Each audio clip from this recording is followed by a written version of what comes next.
All right, and we're live. Let's make sure this is going out okay. Holy shit, dude.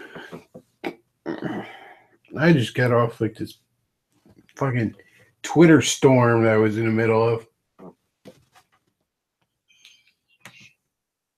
All right, so I don't remember. I was arguing with some Catholic on there, and shit, I don't even remember what it started, but it was something like, what do you have? Your church is less. Your theology is less than 500 years old. What do you have? Blah blah blah. And I'm like, I don't know. I have a pastor I could trust children around for one. I also have scripture that's 5 to 2,000 years old. And then he's like, you don't believe in the literal Eucharist. And I'm like, what? Did the communion is literally blood and flesh? No, I don't believe that. That seems autistic to me. And I mean, it does. It seems fucking hella autistic to me. Like, that's obviously a metaphor. It's just, I mean, you just read the scripture and it's obviously a fucking metaphor. It's obviously a ritual and a metaphor. Christ spoke in metaphors and parables and analogies all the time. I mean, why would you drink the blood of the... You didn't drink the blood of the animal sacrifices beforehand. I mean, what? I mean, look, it's fine if you believe it, if you have to believe it or whatever. If it has to be that way in your mind or something, but it's not. I mean, this is what gives the fedoras fucking fuel. Like, you are making the claim that the blood and the bread, the wine and the bread literally turn into flesh and blood. I mean, that's a pretty easily verifiable claim if it's true. You get some independent testing in there, I guess. But this thread went on, and it was all over the place. And there's like Christian jumped in, and I like Christian, but you can be a bit spurgy. I'm sure I can be an asshole too. I'm not trying to be a dick to him. And then there were like guys in there I didn't fucking know. And there's like one guy in there, and his Twitter bio, like I just see his Twitter bio. He doesn't follow me, so I don't know who he is. And I've never interacted with him. And his Twitter bio is all in Latin, fucking pompous shit like that. And he's got, old church paintings from, who the hell knows. I'm not I'm not a history expert, but he's in there. And then I say something and he's like, you're conflating me, an Orthodox, with a Catholic. I'm like, motherfucker, I don't know you. You hopped into an argument between me and a Catholic taking his side. I glance over at your bio. It looks like the typical pompous bullshit of trad Catholic Twitter. So I just assumed, yeah, gotta make fucking assumptions in life. You gotta make some judgment calls once in a while. Sorry, buddy. And then Christian's all like, you didn't answer my question. And I'm like, nigga, what question? Like, literally at this point, there are like 7 people talking to me in what is like probably 10 to 15 threads. And I was just like, look, I'm about to go stream. If you want to come on here and ask your question, feel free. All right. Like, I don't know what question you're talking about. I'm not going to dig through this mess. Life is too short. Oh, man.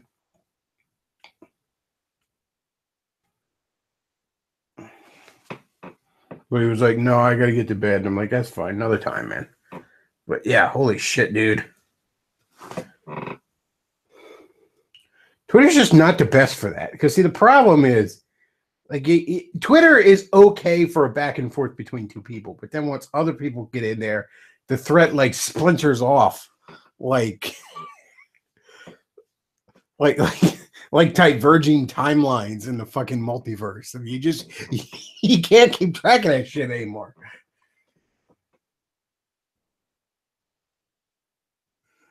Oh. Somebody says, man, Diversity in Comics really uploads tons of videos. Yeah, I can't keep up with either him or Captain Cummings. I basically just follow him on Twitter. I almost never try to keep up with their YouTube channels. Speaking of YouTube channels, I was on Pastor Tom's. It wasn't the Sanctification Hour because we were talking about Nintendo a lot, but it was a substitute for it. Luke hopped in there, but he was really, really quiet because he had just gotten back from the dentist. But yeah, I was on that, so do check out Pastor Tom's channel for that.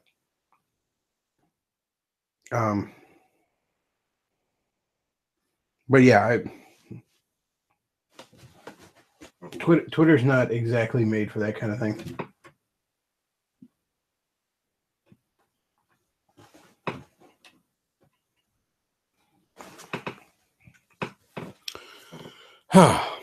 So I watched something on YouTube tonight that I had not seen in many years. It was a cartoon, and the pilot was only made for it, called the Ectonville Club or Ectonville Club.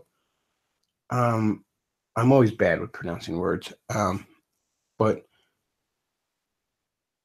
you know, until I hear it a couple of times, it never sticks in my head. It was by Evan Dorkin, who was a comic book writer. I think he did Milk and Cheese, which was I don't know, it's kind of a bullshit indie comic from back in the day. It was all edgy, LOL. And the only thing I know he wrote superhero-wise was he wrote this story of Mr. McSpitlick, the Superman villain that's like the fifth dimensional imp fighting Batmite, which is basically Batman's version of that same character.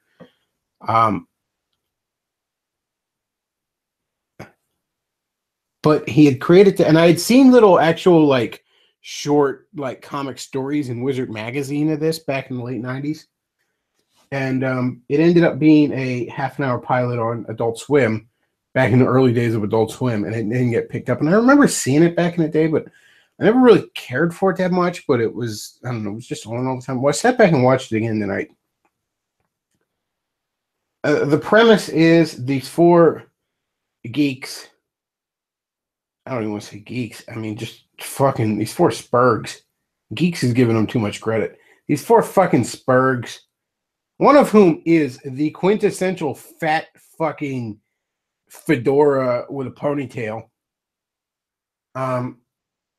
They have this like little nerd fucking club in the basement of this one guy where they, you know, talk about nerd shit and they play Dungeons and Dragons or whatever. And everyone in this cartoon are absolute reprehensible shitbags. And it was funny because I'm looking at the comments, and this guy had posted it on YouTube, and you know, everyone in there is like, "Yeah, this is real nerd culture here." I wish this was around instead of the Big Bang Theory. I'm thinking, look, you can say a lot of negative things about the Big Bang Theory, but at least you know every character featured in it isn't devoid of redeeming characteristics. I mean, these characters are. I actually suggest watching it for yourself.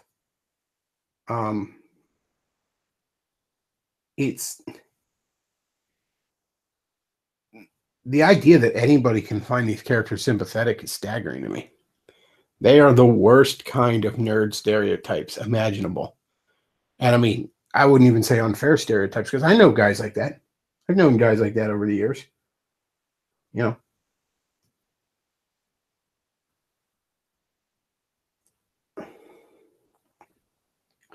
But yeah, it was. I'm like, why did anyone think this was fucking funny? There were people who were like, "Oh, I'm so sad this didn't end up being a show." It's like this is fucking horrible. Like they're fighting over some fucking Boba Fett doll at the comic book store, and they have a bidding war with each other, and then they run to their parents' houses to steal $300 each to get this fucking Boba Fett doll. It's really pathetic. And again, I know guys like that. It's the kind of thing where it's like, you know, if you kind of a nerd like me and you watch it, you just like want to stop being a nerd at all.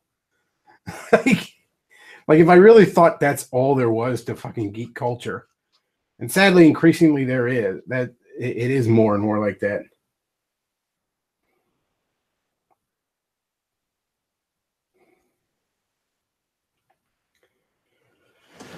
Let's see what's going on in the chat. Scroll back up to the beginning because the chat hadn't gone on that long. Is this a spontaneous episode? Most of my episodes are spontaneous episodes now. Somebody says I was there in that thread. Yeah, it was a mess. Somebody else says I was in it. Yeah, there was like a dozen motherfuckers in it towards the end. I'm like, yeah, I just started muting like everybody damn near except like Christian, just so I could say to him, like, what's your question? And he was like, oh, don't worry about it. I'm going to bed. I'm like, okay, fine. You know, I'll probably unmute him. Like, I don't, you know, some of them were actually followers of mine. The guy that like just got pissy, the guy that doesn't follow me who got pissy that I wasn't able to Professor X and read his mind and know he was fucking orthodox. Like, he can go fuck himself. I don't particularly want to hear from him again.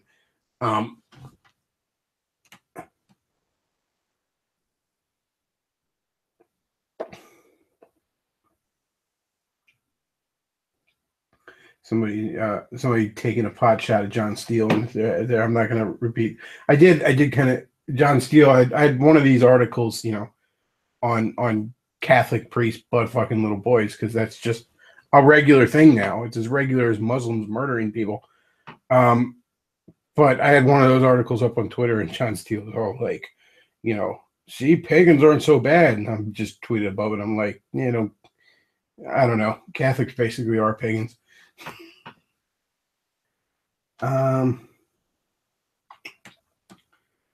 Let's see. A bunch of people saying hi to each other. Top 10 religious anime battles. I thought that entire thread was a bunch of autism. Yeah.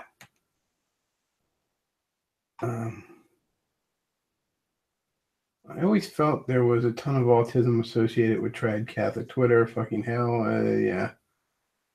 Somebody says, congrats, happy birthday, Randall Gray. Well, good. Oh, John Steele's here in the chat. He says, talk about the lesbian bishop. I didn't really read the article, but I don't know, some dead Protestant church has a lesbian bishop. That happens. Yeah. Thing about us Protestants, though, we're willing to admit when a branch is dead, and we move on. Let's see. Oh, wait, was that in the Catholic Church? I didn't read the article. Somebody's in here saying that was in the Catholic Church. I thought that was like some sort of Episcopalian or some shit like that, because they're usually the ones that do that bullshit. Yeah, I don't think Catholic Church, that's news to me if they have a lesbian bishop. I mean, they got plenty of fag bishops, so I guess a lesbian one, I mean, why not? You know, why not at that point?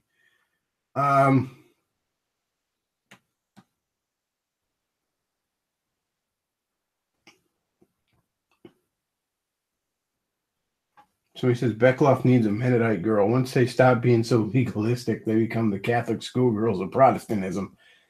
You're not wrong. And Mennonite women make hella wives if you can get them away from the fucking insanity of Mennonitism.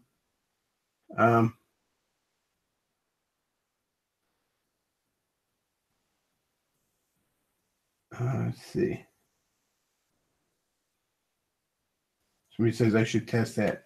The amount of Muslim honor killings a day versus versus Catholic sex scandals a day. Let's see.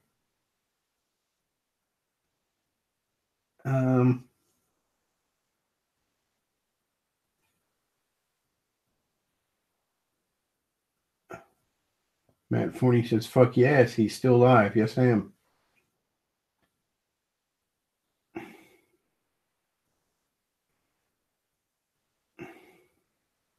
Somebody says, what's the difference between the Inhumans and the mutants in the Marvel Universe? Mutants are basically, quote unquote, the next step in human evolution, and certain people are born mutant. You know, humans can birth mutants. Occasionally, mutants can even have children that are humans. But it's seen as kind of the next step in human evolution. Homo superior, as Magneto calls them. And interestingly enough, when you have mutants that have multiple powers, that's actually generally means they're second or more generation mutants. Inhumans, with Inhumans, you get into like ancient alien shit. They were basically like a section of humanity that eons ago aliens had like kind of quarantined off and done some genetic experiments with, and they basically seem human when they're first born, and then they're exposed to this mist that the aliens had left with them, this chemical that then activates their latent abilities in them. It's like this big ritual thing in their like secluded kind of kingdom. And over the eons, Inhumans had left the kingdom and interbred with humans a little bit. So there are people with inhuman genes just wandering around thinking they're regular people. And there was a storyline where a bunch of this, I don't know how to pronounce it, but this type of mist was exposed into the air, and it's created a bunch new. It are the Inhumans that were walking around unknowing that they were Inhumans. It's activated powers within them, and interestingly enough, that gas, while harmless to regular humans, is poisonous to mutants. So it's been slowly killing off a lot of mutants. So there was actually an Inhuman X-Men war recently going on in Marvel, which I didn't really read. I just sort of knew what the overall plot of it was. But yeah, that's basically the difference.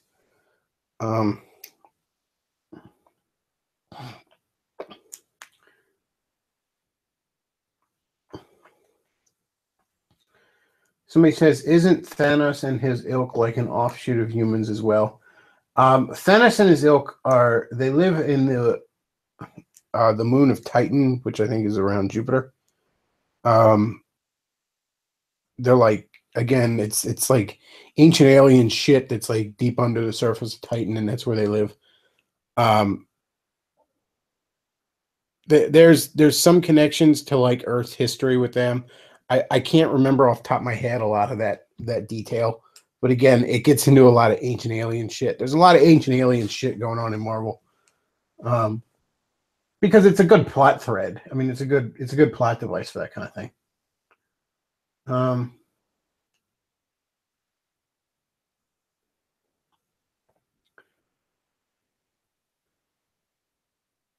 Somebody says, how the fuck do Catholics hold a happy marriage? They're not even allowed to fuck without making 12 plus accidents. Most of them just ignore those rules. I mean, it's that simple. Most sane people would ignore those rules. Wow, a live stream that works on Google Mobile must be a mistake. Let's see.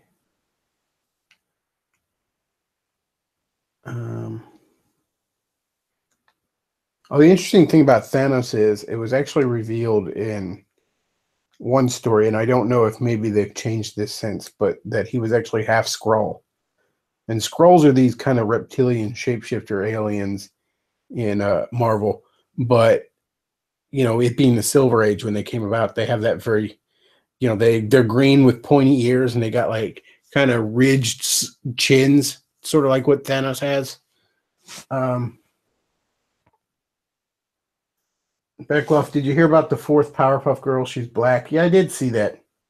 And that's actually the 5th Powerpuff Girl, because anyone who remembers the original show knows that back in the original show, the girls tried to make a 4th Powerpuff Girl, but they made a retarded one that was unstable and died. But yeah, that's supposed to. We was Powerpuff Girls. It's a joke. The Powerpuff Girls, since it returned, is an absolute fucking disaster. You got that one creepy fucking Jewish writer who self-inserted himself as a love interest for Blossom, which is true, by the way. If you don't believe me, look that shit up. You know, it's got all this bullshit feminism, which is interesting because the original show actually had episodes that took swipes at modern feminism. There was even a villain that was basically like, Anita Sarkeesian if she was a supervillain. Um, the original Powerpuff Girls was a really clever, fun little cartoon, and this modern, I don't even know if it's a reboot or if it's a continuation. I mean, I don't, but it's garbage. It's absolute garbage.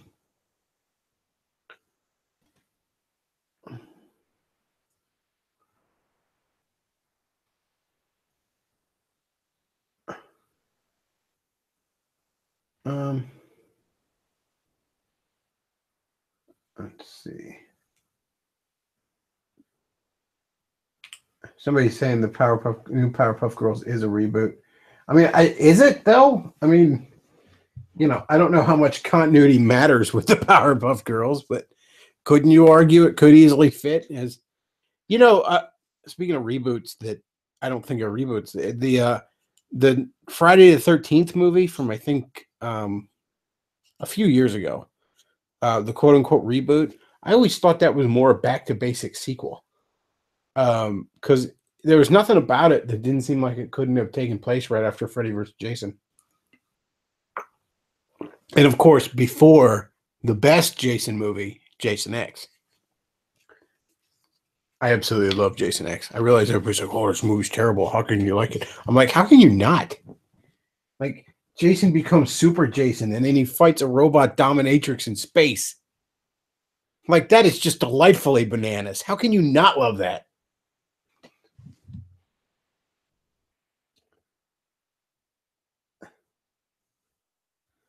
Um,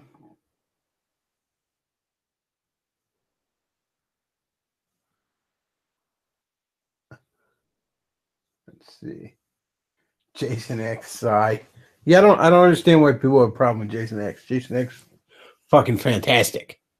All right, that is fun from beginning to end. If you don't like Jason X, you just don't know how to have fun. I don't know what to tell you.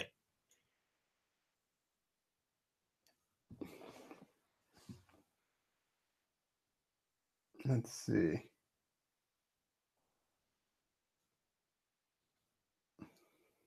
It's campy but awesome.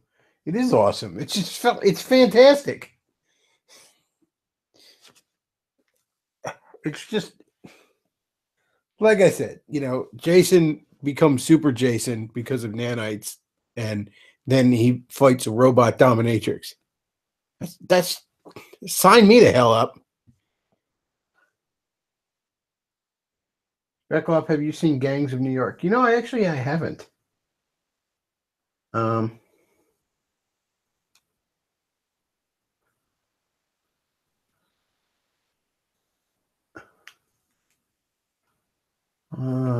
at least Jason X delivers on what it's supposed to be, in sharp contrast to Jason Takes Manhattan. Yeah, not nearly as good as the Muppets Take Manhattan. Um,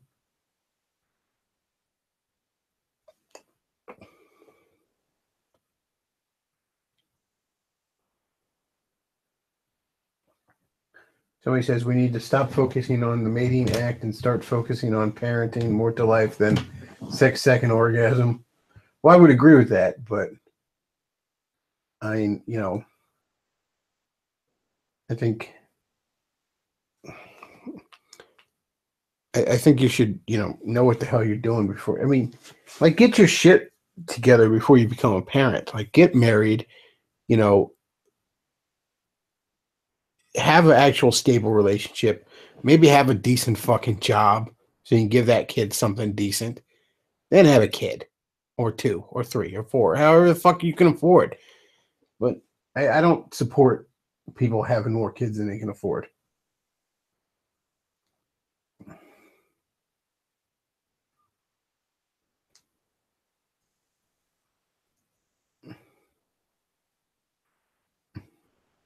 Um,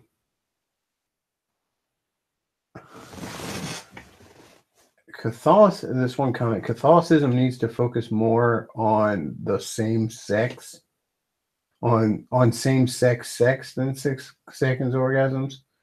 Well, I think if anything, the Catholic priests are focusing a bit too much on same-sex sex. Um, just in the wrong way.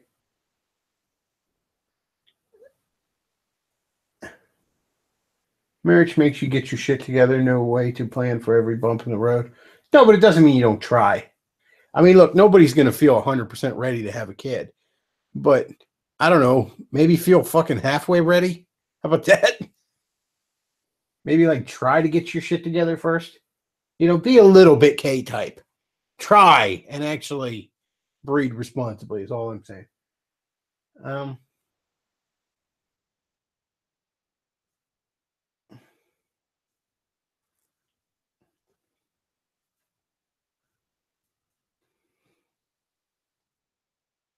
Um, somebody says same-sex sex helps Catholicism go away. Oh, Catholicism is never going away.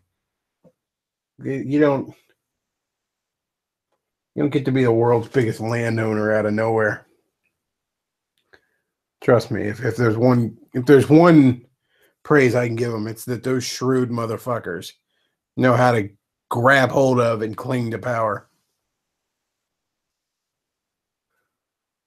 I mean, it might continue on in a form that we'd have been better if it had died, but it will continue on.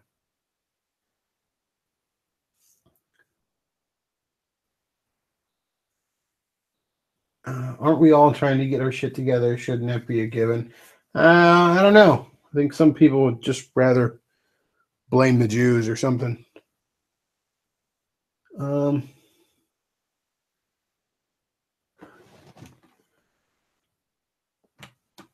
Catholic priests to third worlders keep breeding because we aren't. Um, yeah, the Catholic Church has no problem with the world becoming a third world hellhole because they thrive in such conditions. So why they push open borders on first world nations? So he says, I came in just in time for the sex.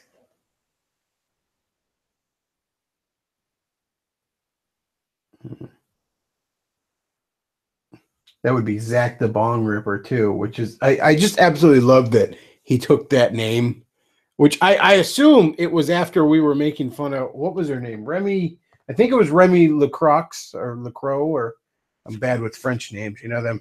That German blood in me. It doesn't like pronouncing French words.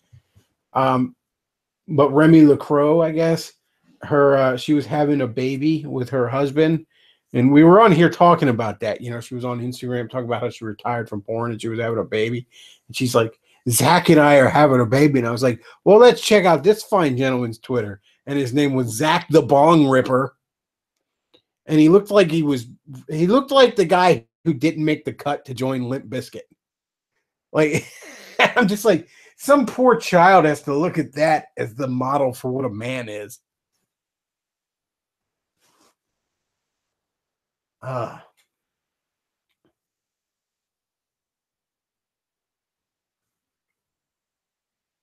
Somebody says the Catholic Church is in crisis. It's so much easier to be Protestant.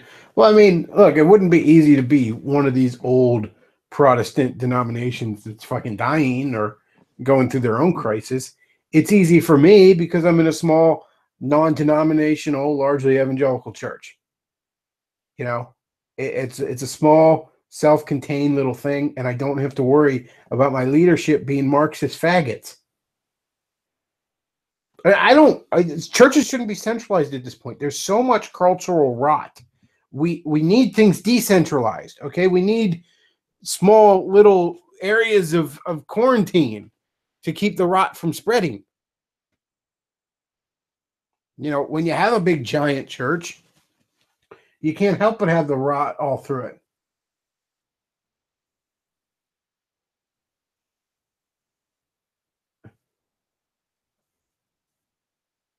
Um, Somebody says Lacroix is how you pronounce her name. Oh, well, how about that? I gotta give the little girl credit. She was an adorable little thing.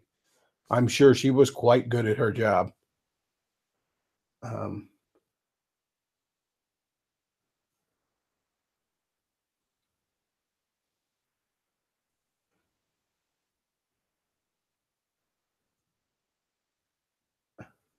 So he said people aren't having kids right now. Birth rates of all races are at all-time low. And I know the third world, like Africa and East Asia, are still, excluding Japan, are still blowing up pretty bad. Or Southeast Asia, really. Like the third world's still blown up. I mean, I actually think that there is real issues with overpopulation in this world. I just think that, you know, it's very disingenuous where and with whom they're discussing those issues. We're not overpopulated in the West, but worldwide, yeah, we fucking are. Africa worse than anybody else.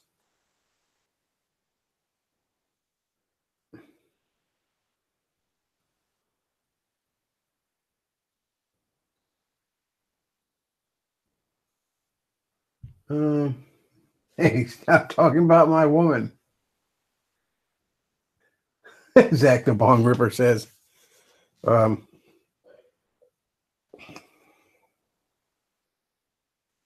Like I don't really watch a lot of porn anymore. Like I try not to watch any of it, but occasionally I slip up and find myself looking at a video I probably shouldn't be looking at. Let's be honest here. Not gonna lie to you folks. But I try not to. Stuff's bad for you. But when I did used to watch a lot of porn, probably close to 10 years ago now, when I really watched it heavily, I would like find an actress. I thought like, okay, she's cute. I want to see all her videos. And then like I'd look for stuff, and then that would be a mistake. I'd keep repeating it because I just never learned, I guess. But that would be a mistake because there'd just be so much nasty shit she'd end up doing. I have to imagine that like that's even worse now. Like I'm sure if you look up Miss LaCroix's videos, you know, you might find some that are just like, oh, like I saw one GIF that somebody shared in a private Facebook group where it was her just like walking, and as she's naked, obviously, as she's walking, she's like, you know, doing a hula hoop, and the girl knew how to move her hips. But I have to imagine that's the most tame fucking thing she's done.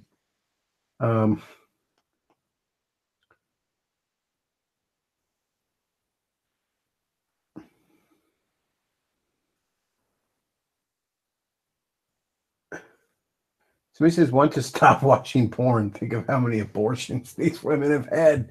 Damn, dude. Well, I would assume if you're a porn star and guys are regularly nutting in your pussy, you'd have the good sense to be on the pill, but who knows? I mean, you know, you didn't have the good sense to not be in porn, so maybe I'm thinking too highly of you.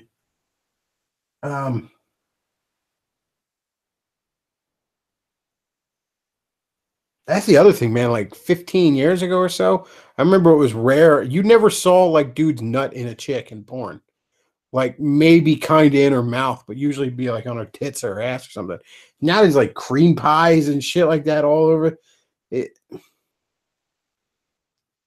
just gets worse and worse.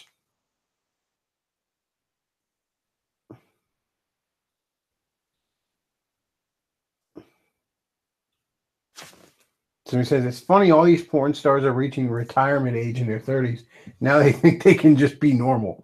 Yeah, I don't really think it works that way. I really don't think it works that way. I mean, there was a porn star I remember from 10 years ago that I really liked. Um, and her name was Liz Vicious. I don't know what her actual name is. That wasn't her God-given name, but her name was Liz Vicious. She was this little redhead goth chick. And all she ever did on her site was like little solo stuff with toys and the little bit of girl with like one girl. And then like there'd be like one guy she'd fuck, presumably her boyfriend. Because we never saw this guy really, except, you know, it was the old POV shit. And I could see somebody like that managing to get away from it. Because, you know, you never did it under your real name, you know, then you just kind of fuck off and you're not in the trying to stay in the spotlight anymore. Like Aurora Snow writes for the Daily Beast, still under her porn name. And she's like, no, but I put that behind me. Yeah, okay, sure, sweetie. Like I could see somebody like Liz Vicious managing to carve out a fucking actual life for herself after that. And again, because what, like, let's say you ended up with a girl, and you really like this girl, and then she finally says, like, look, I got to confess to you, I got this stuff in my past, and she shows you that she did those kind of porn videos, and it was like, I mean, you're not happy about it, but she's fingering herself. It's a little girl. She fucked one dude. It's you know, most chicks have done that kind of stuff. So, okay, I'm not happy about it, but you could look past it. But then, like, some of these chicks, like, can you imagine? They're like, oh, yeah, I did some porn. And here's like a video of like, 25 dudes running a train on me. You know, here's a video where I lick some dude's asshole while I get fisted. No, like, yeah, that's a whole different thing to look past, isn't it?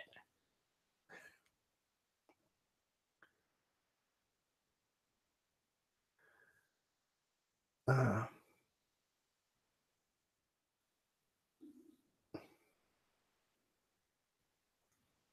Somebody says, of course it was a redhead. Yeah, you damn right. Um, 25. Damn, son.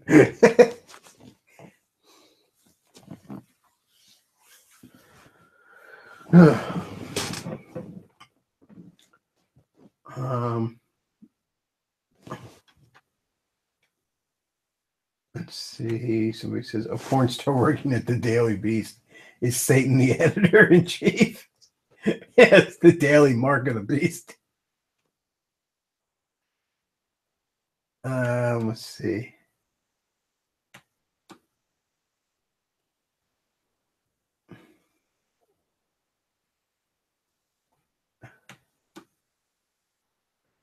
Mom's legacy. I rode a train of black guys. Yeah, I mean, it's one thing like, oh, I did a couple of naughty videos.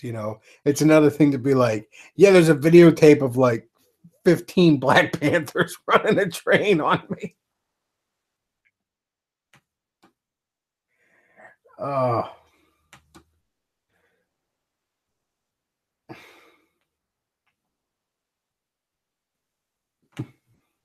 yeah, I mean, can you imagine being the kid of somebody like that?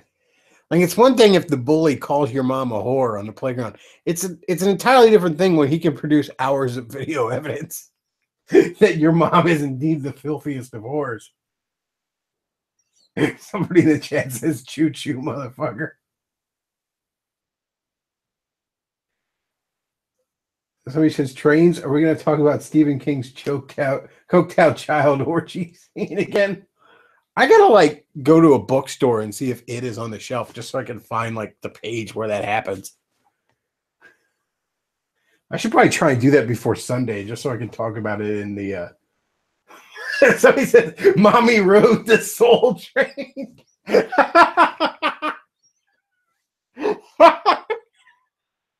Oh, I don't know why I found that funny, but that was fantastic. Does Mom, the ex porn star, coming for career day? Seriously, when does that shit end?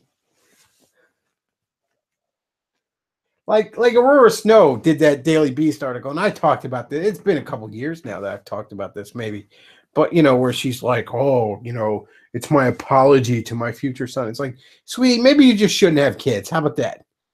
What was I talking about earlier? Like maybe, breed responsibly. Maybe some people just shouldn't have kids. Maybe that door is closed for you now. The fact that you were able to find some guy who was somehow able to look past that past and settle down with you.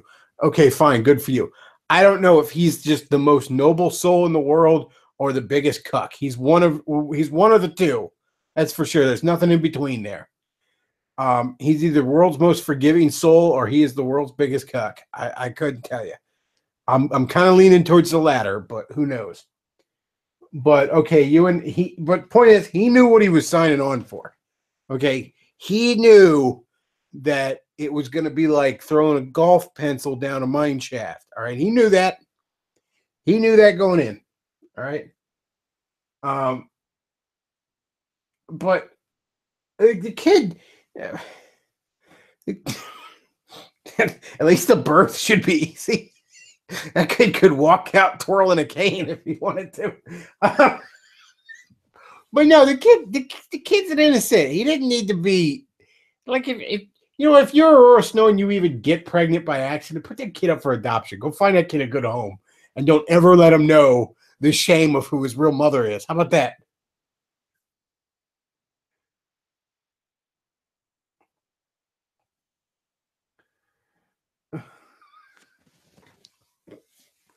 I mean, don't get me wrong. Aurora Snow was a cute little thing in her day, but I can't imagine having that now.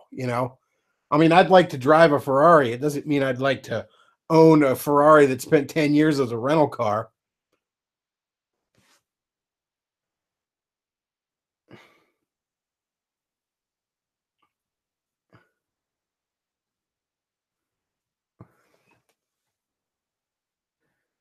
So he says, which porn star was it who had vaginal surgery 3 times to tighten it again? You know, it takes a lot of fucking abuse for a vagina to lose its elasticity, for a vagina to fucking stop being tight. All right.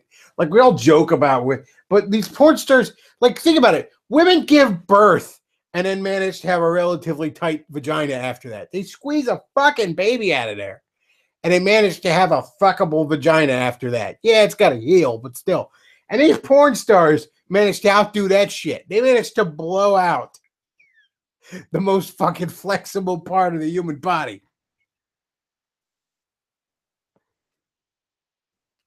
Somebody just said Stephen King's coked up child orgy starts on page 1110. All right, I'll have to keep that in mind. I'll try and go by the bookstore tomorrow and see if I can just. I don't want to buy the book. I don't really want to read it, but I do want to. I do want to kind of check that out so I can talk about it on the stream. Sunday, there'll be a stream Sunday in case you didn't know. Where I'm going to review both versions of both adaptations of Stephen King's It, the 1990 made-for-TV version and the recent theatrical one, which I just saw yesterday, and pretty good actually. The theatrical one, the 90 one is garbage.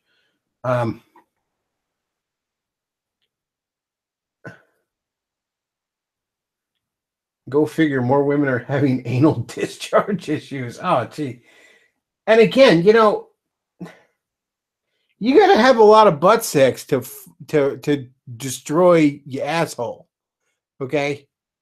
I mean, obviously, unlike the vagina, it wasn't inherent. It wasn't biologically meant for that. But still, like, it's not like a girl got fucked in the ass once and now she's incontinent. No, that's got to happen a lot. All right? And there's literally like stories of teenage girls who are borderline incontinent because they've been doing too much butt sex. Interestingly enough, and this was a phenomenon that was just starting when I was in high school. We had this interesting phenomenon called the virginal slut. And it's because I guess, we had just enough religious background in some of these girls where they were going to quote unquote save themselves for marriage. Well, save themselves for marriage meant no dick going in the pussy. Didn't mean nothing about dicks going in the mouth and the butthole.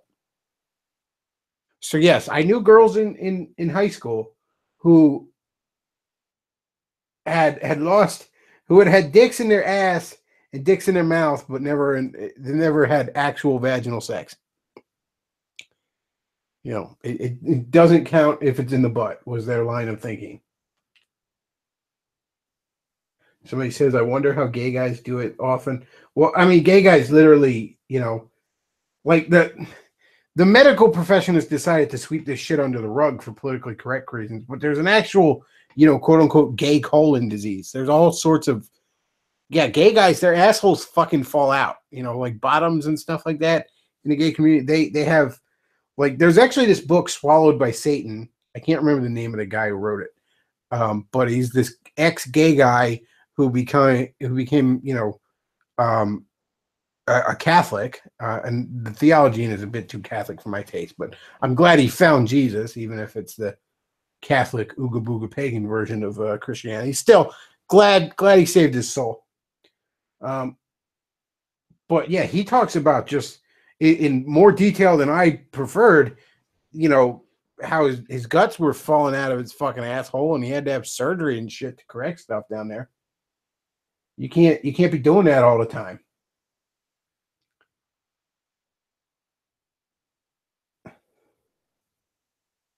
You know, I mean,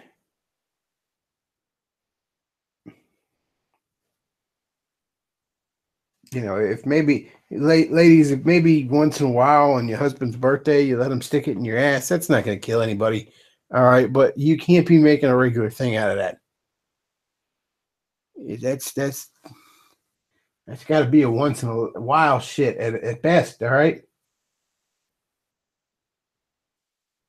it just didn't it just don't work that way.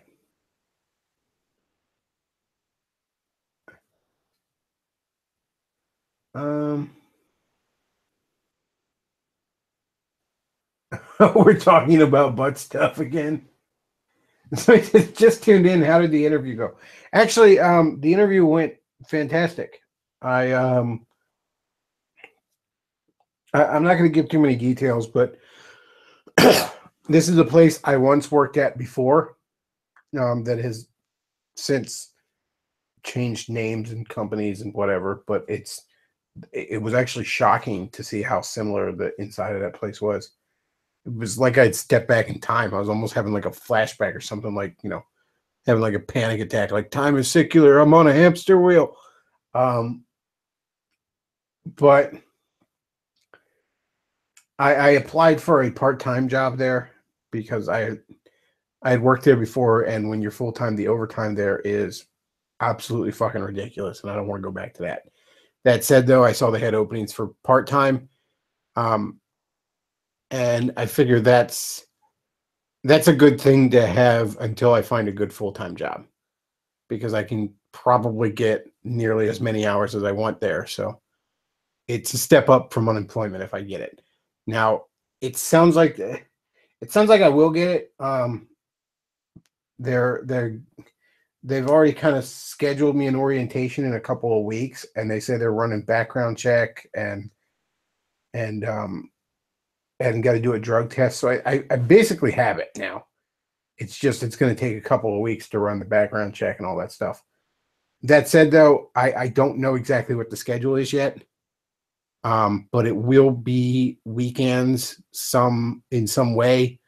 Whether it sounds like there's different situations, like you could sign up for every Saturday or every Sunday or every other Saturday and Sunday kind of thing. I'm probably going to be working as many weekends as I can, because those are the hours that are easiest to get. And I don't know exactly how I'm going to do it, but there's a pretty good chance then that the Saturday show will be moved. That said, though, that will not begin to happen until into October. So,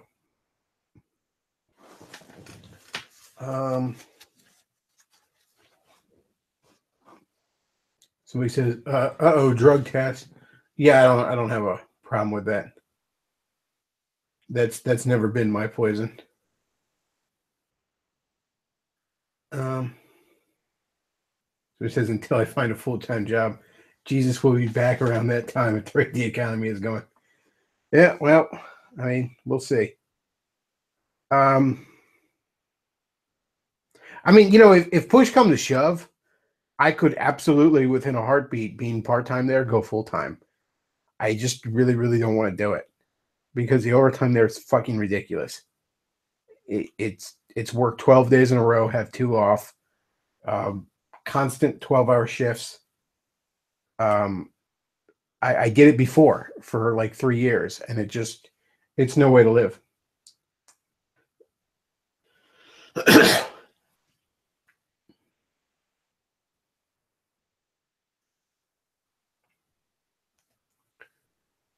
It's funny, actually. I had signed up for a temp service looking for work, like a month ago, I guess it was, and they made me do a drug test just signing up for the temp service, and I hate having to piss on command. I'm there for like 5 minutes before I can finally get myself to do it. Somebody says, Why do companies still do drug tests? That's bullshit. I'm still libertarian on one thing, legalize it all. But yeah, I'm pretty much for legalization too. I would rather. I think we got to start to phase out the welfare state before we really legalize drugs. It's kind of a one thing at a time thing with me, but I just agree on principle. Drugs should be legal. I think it's kind of interesting. We're going to end up some interesting. We're going to end up in interesting territory when, if marijuana is legal in certain states, as it is, even recreational, then how can a company fire you for having marijuana in your system? Because I mean, when they drug test you, they can tell if you got high, you know, weeks ago or whatever. So they can't determine you were high on the job. So they'd be firing you for using something on your own time that's legal. That might be some interesting court cases happening there. I will say though, the one place I work at, um, it was they made the plastic cases for car batteries and boat batteries and that sort of thing. Um, that particular plant made the plastic cases. If you wanted to really play internet detective, knowing where I live, maybe you could find it. But whatever, I haven't worked there in years, um, like 7 years, I think. But what was interesting about that place was we would do this thing. Some days I'd be on what was called utility, and there were different presses that everybody was working and all. And utility, there'd be two of us per third of the plant. Like the plant was kind of split in a third. And your job was to just make sure all the machines were stocked up with materials. When they would finish a skid of finished product, you take it to the warehouse, that kind of thing. It could actually be kind of a bitch of a job because there were times it was really a 3-man job for 2 people.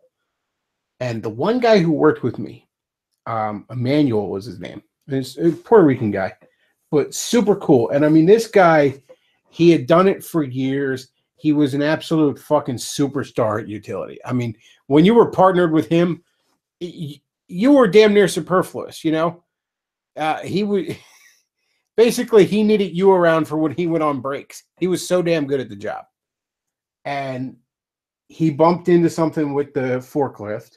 Didn't really cause any damage. Nobody was hurt. And we all bumped into things on that forklift. It was inevitable. That was some of the tightest conditions I've ever seen forklifts run in. Well, he bumped into something, had to go take a piss test. Well, Emmanuel liked smoke a little pot on the weekends. So that was the last we saw of Emmanuel. Best employee in that fucking plant. And he was gone. Because of shit he liked to do on the weekends. I don't see how anybody was served with that happening.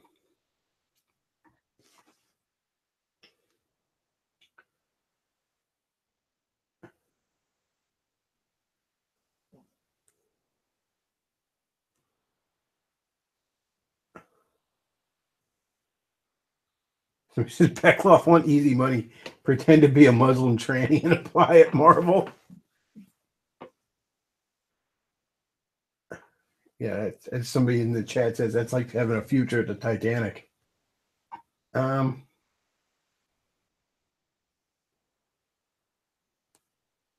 Let's see.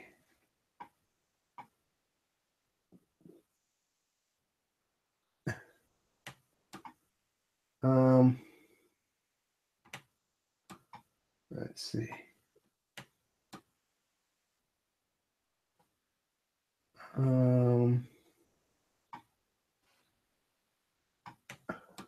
Yeah, part-time is the way to go.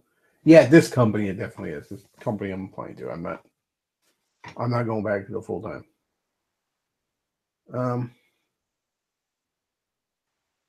Beckloff, what would be the characteristics of an R-type horror movie, and do any movies fit that criteria? I don't really think you can do an R-type horror movie. I mean, you're hard-pressed to.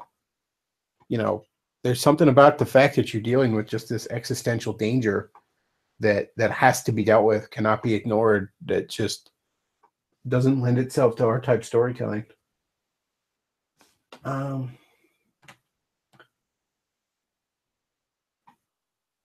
Let's see. I'm scrolling through the chat here. Um,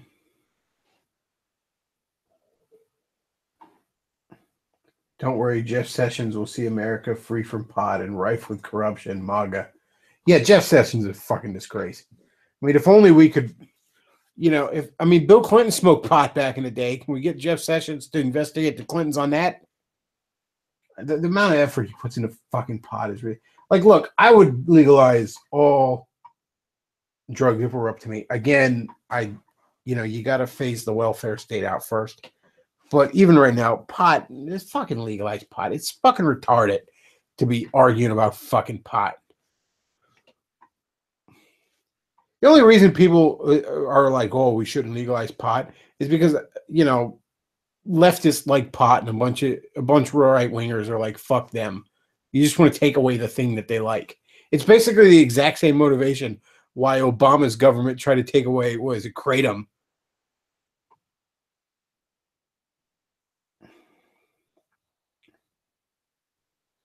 Bechtloff, thoughts on why DC and Marvel never made a Marvel vs. DC fighting game? Well, it just, you're dealing with rights issues on video games that, a lot of times one of them is signed to one video game company, another is signed to another video game company kind of thing. And I mean, nowadays it's Disney and Warner Brothers, and we may never see another Marvel vs. DC crossover comic book again, let alone a fucking video game or something.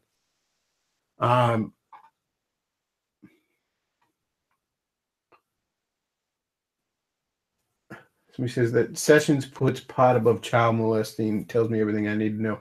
Yeah, all this Pizzagate shit, there's all that smoke around that, and he's going after pot. Fuck you, Sessions. Typical fucking conservative. Can't focus on the real things that matter. Gotta go all fucking reefer madness on us. Fuck yourself, Sessions. The funniest one, though, was when fucking Chris Christie was all like, people who smoke pot have no self-control. Meanwhile, Chris Christie's like 300 fucking pounds.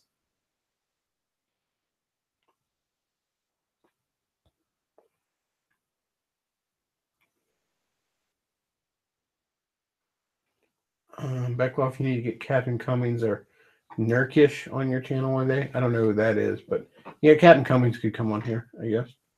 Yeah, I like his stuff.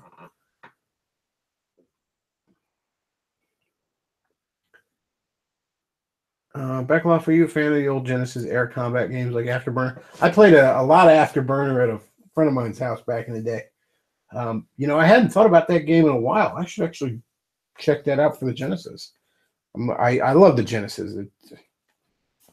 It's the little system that could, in my mind. I really think it's terribly underrated, even among retro fans. But yeah, I played a lot of Afterburner back in the day. So he says, hell, Mr. Medicare has done more to blow the lid off child molestation rings than Jeff Sessions. He says, Chris Christie loves Crisco. It's a good thing he doesn't smoke pot. The last thing that motherfucker needs is the munchies. Yeah,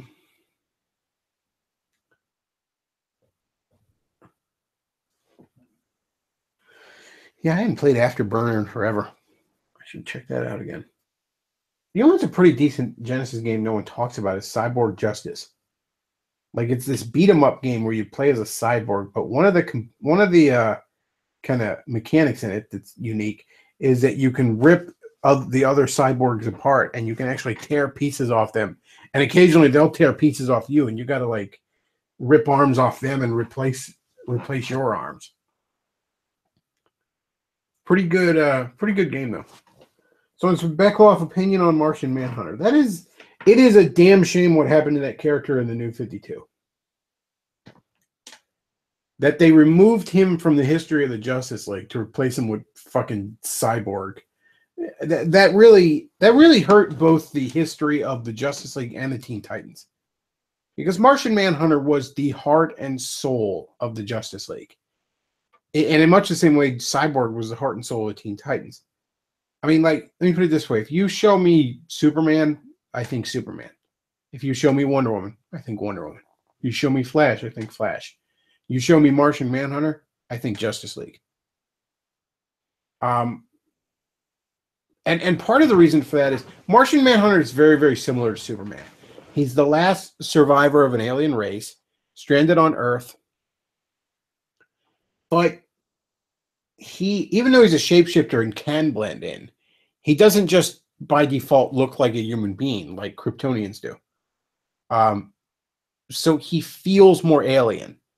Like Superman is aware of his Kryptonian heritage. He's very proud of it. He respects it. But Earth is his home.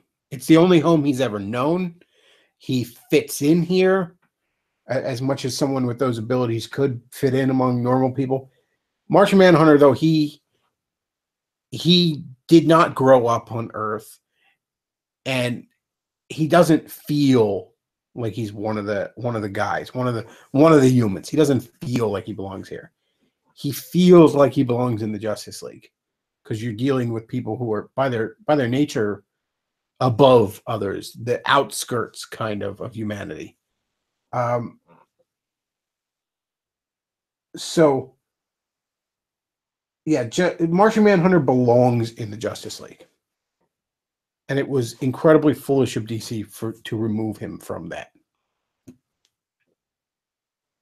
Let's see. Bechtloff, did you see that Jared Taylor went on Sargon's live stream and kindly tore his arguments to pieces? I like Jared Taylor. I can't say I agree with the guy 100% on everything by any stretch, but I've always found him to be a reasonable man. Despite being very much about race realism, he has never struck me as a hateful man. He's just a man that wants to look at the facts, wants to preserve his people.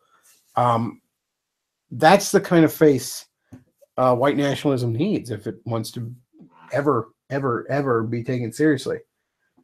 Effeminate faggots like Richard Spencer isn't going to do it. Hateful maniacs like fucking Weave isn't going to do it. No, it's got to be somebody like Jared Taylor. Even somebody like Ramsey Paul. Those are the adults in the room when it comes to white nationalism. And sadly, I don't think the adults in the room have enough power in that movement.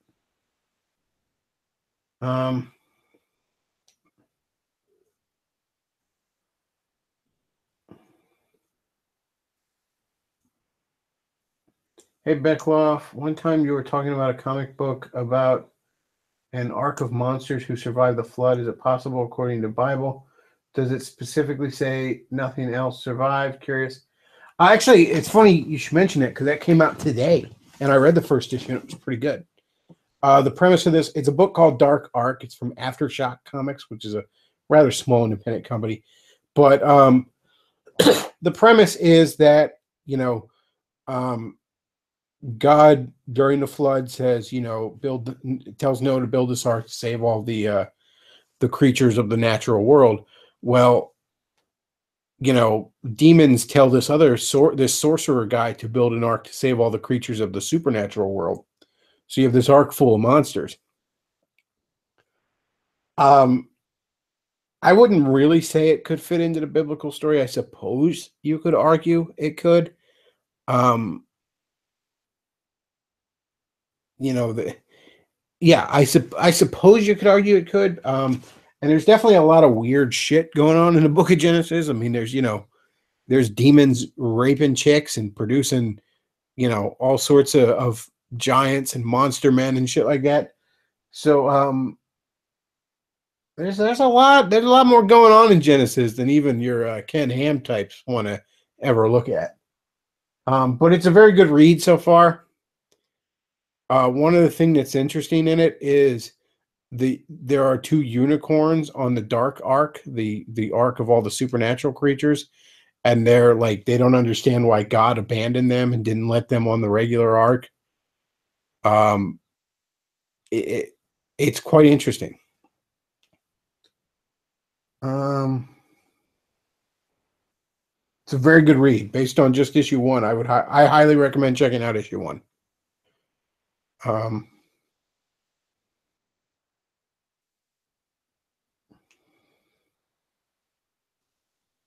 Somebody says the Book of Enoch appears again. It's in everywhere. It is everywhere. I don't know what that's referring to. Um,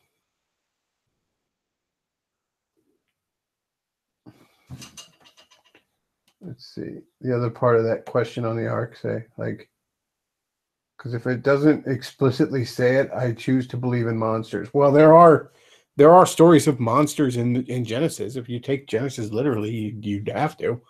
I mean, and it's funny. The guys like Ken Ham, they want to gloss over that part for their nice, neat, quote unquote creationist model. But yeah, they want to gloss over the fucking half demon people that are running around in the Book of Genesis.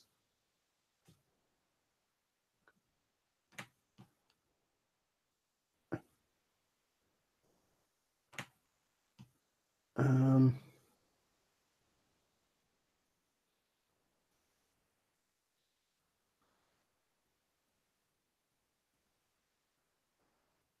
let's see.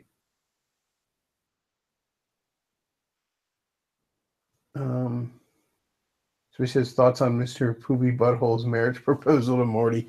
Yeah, there was an episode of Rick and Morty where they're going through all the memories that Rick had erased from Morty because they were too much for him to handle, and they're real quick flashing through a bunch of stuff. And there was one where it looked like Mr. Poopy Butthole was proposing to Morty.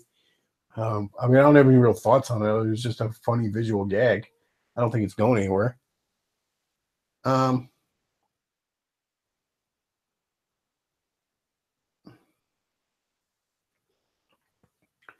if the Book of Genesis is going to have half demon people, why not Sonic the Hedgehog?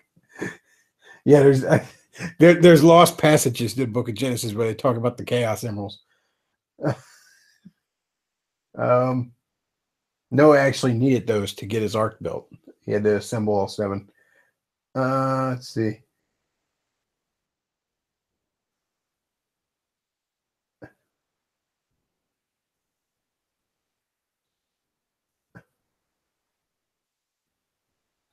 Let's see.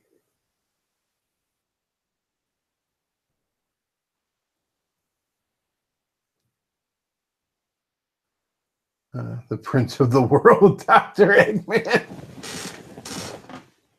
Eggman was going to and fro in his little egg ship looking for whom he should devour. Bechtloff, thoughts on comics trajectory over the next 5 years? I see good things for DC Comics if they keep things up the way they're going. And I think Marvel's going to get itself turned around here. It's going to be difficult, and a lot of people are going to have to be fired. And Marvel's going to have to do it quietly so as to not look like that's what they're doing. They're going to have to slowly get rid of the diversity bullshit, and they're going to have to look like that's not what we're doing. And I think that's kind of what the higher-ups are doing. So, I don't know. We'll see.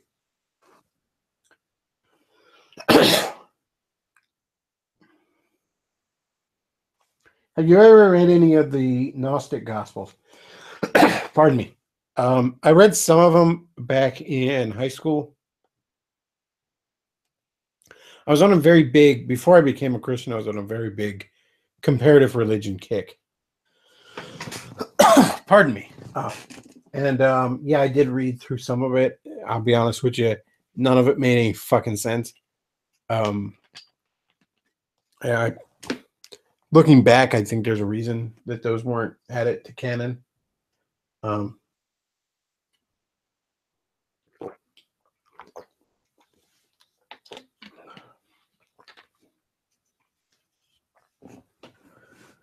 Let's see.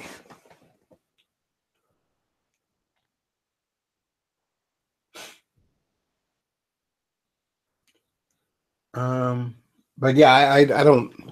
Those things, they're nonsense in my opinion. I don't think there's anything really to them. Yeah, I was on a major kick of like comparative religion shit when I was a teenager, just trying to understand the world around me. You know, I read shit on evolutionary theories. I read shit on creationism. I read, stuff on Christianity, stuff on all offshoot heretic versions of Christianity. I try to study Islam a little bit, but Islam's fucking horseshit, and you can't make heads or tails of it if you're being honest. I study a little bit of Hinduism, a little bit of Buddhism, by no means I'm an expert, but I know a little bit about them. I read books written by like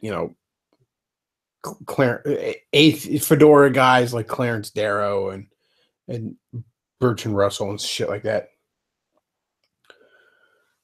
I read stuff on pagan mythology, like Norse mythology and Celtic mythology, that kind of thing. I read tons of. I read like the Tao of physics, that kind of stuff.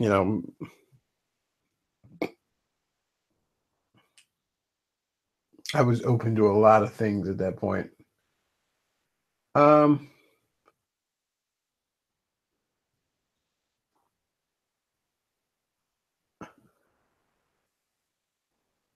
let's see.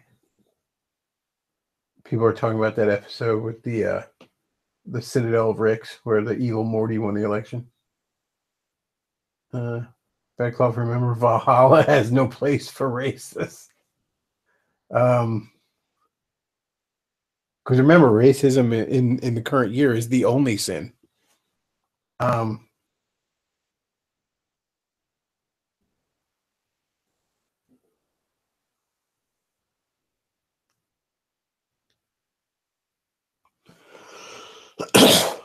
let's see. Come on.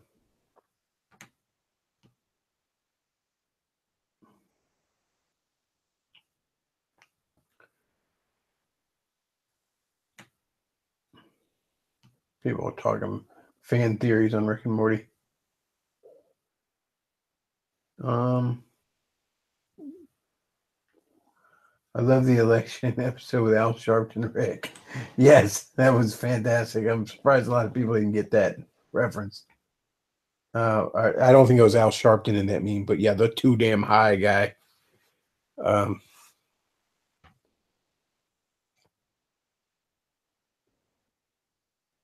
I think I'll probably wrap this up then. I've gone on long enough. Let's see. Yeah. Alrighty. I'm going to go ahead and wrap this up then. If you enjoy the show, like, comment, and subscribe. And there's also the tip jar down below where you can fuck you pay me. As the political prisoner Christopher Cantwell used to say. You go, fuck you, pay me. Seriously, though, if you enjoy the show, tips of any size are greatly appreciated. That helps me keep doing what I'm doing. And this month in particular was kind of tight for me, so this month in particular would be appreciated. And also, check me out on Twitter, on Gab, on Facebook, the Bechtloff, on all those places. And that's about all we got for tonight, folks. Thanks for listening. Bechtloff out.